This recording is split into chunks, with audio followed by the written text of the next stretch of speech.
เดี๋ยวจะสบายดีมื้อนี้ครับเจ้าจะมาแนะนำวิธีสอนเกี่ยวกับการดาวน์โหลดวิดีโอง่ายๆจาก YouTube เป็น MP3 โดยบ่ต้องใส่โปรแกรมกันเลยเนาะก่อนอื่นเราต้องมี Google Chrome นะเปิดเข้าไปที่ Google พิมพ์เสิร์ชคำว่า YouTube MP3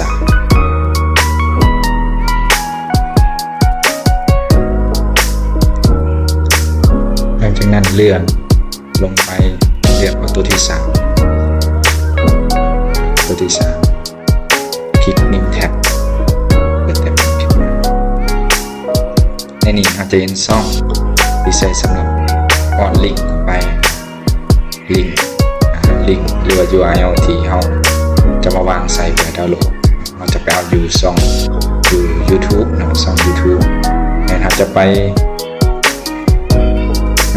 เลือกเพลงก่อนไปเลือกที่เพลง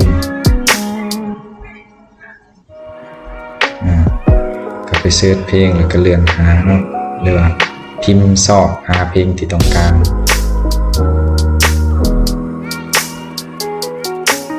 ในนี้จะตัวอย่างจะยกตัวอย่างเพลงเซบังเฮียนแบบตัวตมิดเลย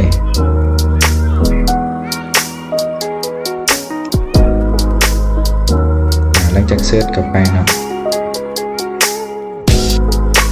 มันก็จะเปิดเพลงขึ้นมา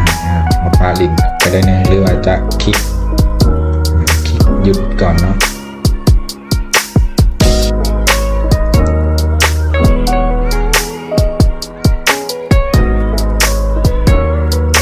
หรือว่าเราอาจจะก๊อปลิงก์ URL อยู่ทางช่องเทิงก็ได้หรือว่าคลิกขวา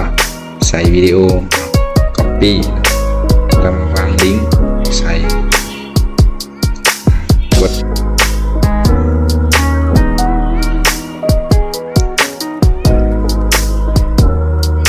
เราถามจักหน่อยเนาะ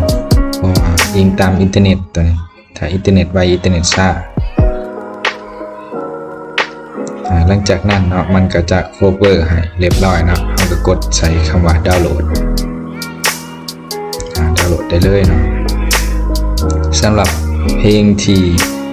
ดาวน์โหลดนี้เนาะมันจะเป็น MP3 เนาะเป็นเพลง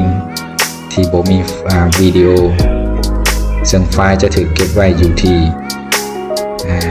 ช่องดาวน์โหลดหรือว่าโฟลเดอร์ดาวน์โหลดอยู่ในคอมเครื่องของเราเนาะ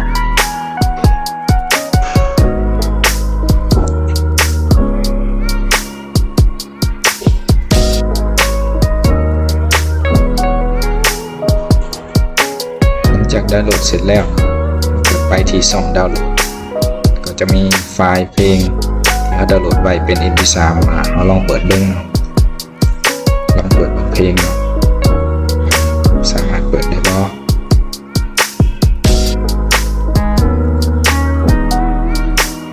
ในนี้เพลงของเราได้เปิดแล้วเนาะแสดงว่าเพลงที่เราดาวน์โหลดมาสามารถเปิดได้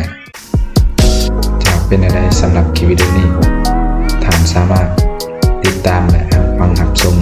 คลิปวิดีโอใหม่จากข้าพเจ้าได้ขอขอบใจ